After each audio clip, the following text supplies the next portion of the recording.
सगळ्याला जबाबदारच अमित शहा आहेत, गृहमंत्री. जे हत्याकांड घडलंय काश्मीर मधल्या प्रत्येक हत्याकांडाला गेल्या 10 वर्षातला फक्त देशाचे गृहमंत्री अमित शहा जबाबदार आहेत. तरी सुद्धा त्या व्यक्तीला प्रधानमंत्र्यांनी त्यांच्या पदावर का ठेवला हे रहस्य आहे.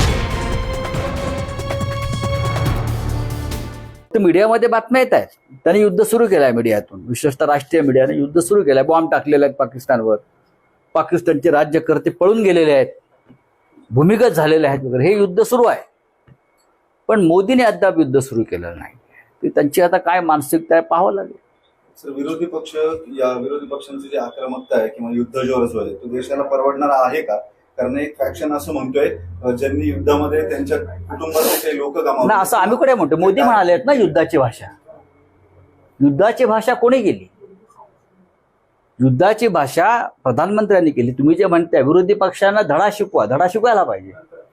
सर्वपक्षीय बैठकीमध्ये जी चर्चा झाली का त्याच्या आधी घरात घुसून मारण्याची भाषा कोणी केली आहे? राजनाथ सिंगने केली. राजनाथ सिंग हे भाजपचे साधे कार्यकर्ते आहेत, काय देशाचे संरक्षण मंत्री आहेत. घरात घुसून मारू. काल देशाचे गृहमंत्री अमित शहा काय म्हटले? चुन चुन कर मारेंगे. अडवलंय कोणी? चुन चुन कर मारो ना. ज्या पद्धतीनं तुम्ही भाजपच्या विरोधकांना चुन चुन कर मारता आणि खतम करता, तसं तुम्ही पाकिस्तानच्या लोकांना पण चुन चुन कर मारू शकता, आपल्या दुश्मनांना. खरं म्हणजे या सगळ्याला जबाबदारच अमित शहा आहेत, गृहमंत्री. जे हत्याकांड घडलंय काश्मीर मधल्या प्रत्येक हत्याकांडाला गेल्या 10 वर्षातला फक्त देशाचे गृहमंत्री अमित शहा जबाबदार आहेत. तरी सुद्धा त्या व्यक्तीला प्रधानमंत्र्यांनी त्यांच्या पदावर का ठेवला हे रहस्य आहे. का ठेवलंय? 27 जणांचे जे हत्याकांड झालंय त्यात आपल्या राज्यातले 6 जण आहेत. त्याला जबाबदार अमित शहा आहेत. ते काय चुनचुनके मारू करतात. आमचे लोक चुनचुनकर मारले, त्याने तुम्ही राजीनामा दिला पाहिजे, त्यांचा राजीनामा घेतला पाहिजे. मी कालही म्हणालो मला विरोधी पक्षाचा विषय कीव आहे. त्यांनी सगळ्यात आधी अमित शहांचा राजीनामा मागायला पाहिजे, त्यासाठी आवाज उठवायला पाहिजे आणि नंतर समर्थनाच्या गोष्टी केल्या पाहिजे सरकारला. तुम्ही विरोधी पक्ष तुम्ही पण विरोधात आहात. मी मागतोय ना, आम्ही मागतोय ना. मी माझी भूमिका मांडतोय, आमच्या पक्षाची भूमिका मांडतोय. सर्वपक्षीय बैठकीत सुद्धा मांडली. आम्ही गांडू नाही. हा देश महत्वाचा आहे. या देशावर जर नुसते बोलघवडे राज्य करणार असतील, चुन चुनके मारेंगे, घर में घुसकर मारेंगे, ये करेंगे, आणि तुमचे प्रधानमंत्री 8-8 तास नटनट्यांमध्ये राहतायत, काय की नाही? काय दुःख चेहऱ्यावर. 27 जणांचं दुःख किती मोठं आहे. साधा एक माझी अमुक जरी मेला तरी 3 दिवस राष्ट्रीय शोक आपण व्यक्त करतो. अर्धा झेंडा अर्ध्या. परदेशी माजी राष्ट्रपती मेला तरी आपण इथे राष्ट्रीय शोक सगळे सरकारी कार्यक्रम कसं करतो. आपल्याकडे काय? दुसऱ्या दिवसापासून प्रधानमंत्री प्रचार दौऱ्यामध्ये, तिसऱ्या दिवशी मुंबईच्या बॉलिवूडच्या कार्यक्रमात, नंतर गौतम अदानी बरोबर 4थ्या दिवशी, 5व्या दिवशी पवन कल्याण बरोबर हास्यवृंदामध्ये अडकलेले. काय दुखवटा राष्ट्रीय शोक. सामान्य माणसाच्या जीवाला काय किंमत आहे की नाही? ते सुद्धा अशा प्रकारे हत्याकांड झाल्यावर तुमच्या चेहऱ्यावर दुःखाची एकतरी लकीर दिसत कोणाच्याही दिसत नाहीये. ज्या पद्धतीनं पुलवामात हत्याकांड झाल्यावर भाजपच्या चेहऱ्यावर मला दुःख दिसलं नाही, मोदींच्या चेहऱ्यावर मला दुःख दिसलं नाही, त्याच पद्धतीचं माझं म्हणणं आहे की 27 जणांच्या हत्याकांडानंतर भाजपच्या किंवा त्यांच्या प्रमुख लोकांच्या चेहऱ्यावर मला दुःखाचा, चिंतेचा लवलेश दिसला. जम्मू काश्मीरमध्ये जागोजागी सोल्जर तैनात असतात, मात्र या ठिकाणी एवढे मोठ्या संख्येने लोक होते, तिथे एकही त्याचं उत्तर कोणी देत नाही. तर नेमके सैनिक का नव्हते, सुरक्षा रक्षक का तैनात होत नव्हते, त्याचं उत्तर कोणी देत नाही. ती चूक आहे आणि ती चूक अमित शहानी मान्य आहे. चूक आहे की ठरवून, कारण जसं पाठीमागं मी बोलतोय, मला बोलू द्या, त्यांचं पूर्ण होऊ द्या ना.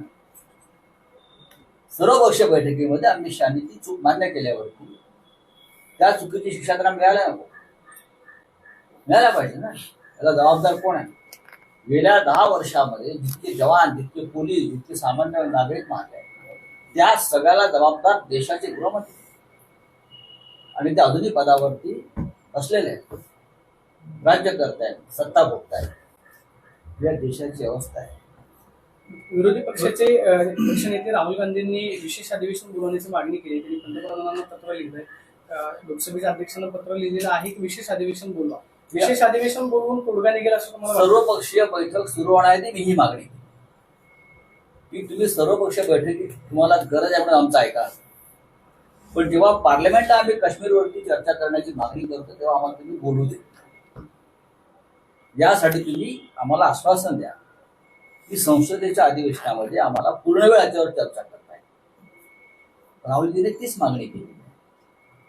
मी तुम्हाला खात्रीनं सांगतो उद्याच्या अधिवेशनामध्ये हे सरकार आम्हाला काश्मीरवर चर्चाच करू देणार नाही. विरोधी पक्ष काहीतरी एखादा वेगळा विषय काढून सदन बंद करणार.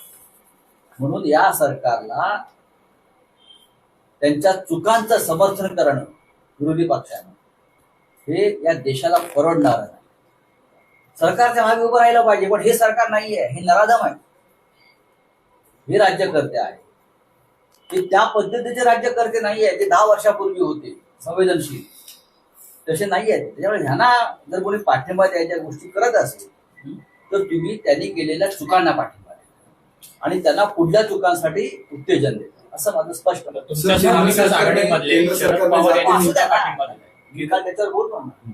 जातीय जनगणना तशीच आणली. त्याच्यावरती काय सांगितलेलं आहे. जर त्यांना अमित शहाचा राजीनामा मागायचा असेल तर मग आर पाटलांचा राजीनामा का घेतला.